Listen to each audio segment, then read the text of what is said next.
It was the summer of 2016 when I decided to take a solo road trip across the Midwest. I'd just broken up with my girlfriend, quit my job, and needed to clear my head. I figured a week on the open road would help me find some kind of peace. Long drives, quiet motels, maybe a few forgotten towns.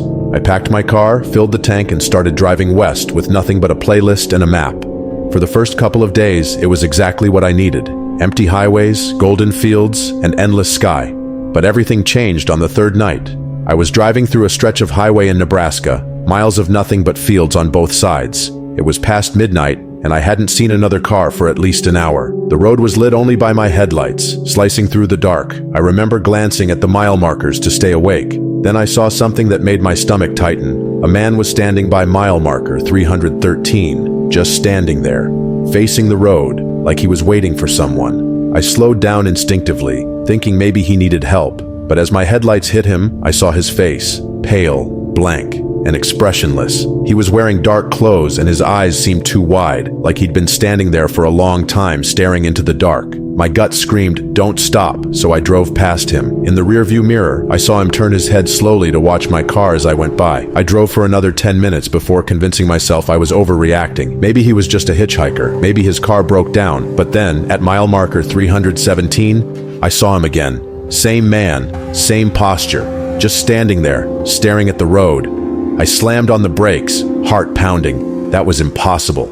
There were no turnoffs, no side roads, no way he could have gotten there before me. I didn't stop again after that. I just kept driving, faster this time, trying to shake the feeling that I was being watched. I turned up the music, but it didn't help. The dark felt heavier somehow, like the air itself was pressing down on me.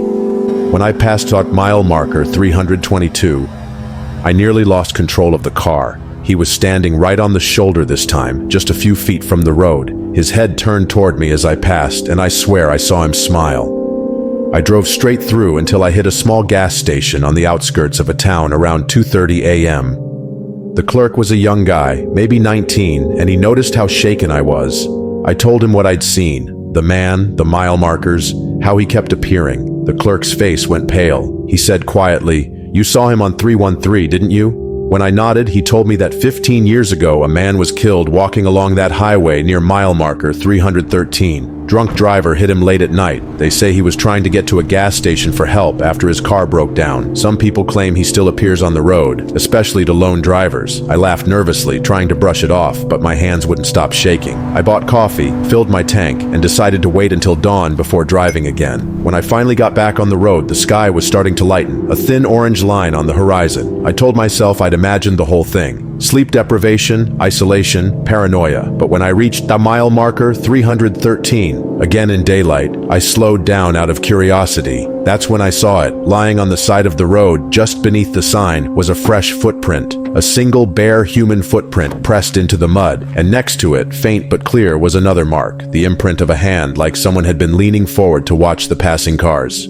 I didn't stop again after that. I drove straight home, cutting the trip short by 3 days. But the worst part came later. A week after I got back, I was scrolling through photos on my phone, pictures I'd taken on the trip. In one of the shots, a blurry reflection in my car window caught my eye. Behind me, faint but unmistakable, was the shape of a man's face, pale and expressionless, staring through the glass. I deleted the photo immediately. But sometimes, when I'm driving alone at night, I still check the side mirrors, just in case. Because out there, somewhere along that stretch of highway, mile marker 313 is still waiting.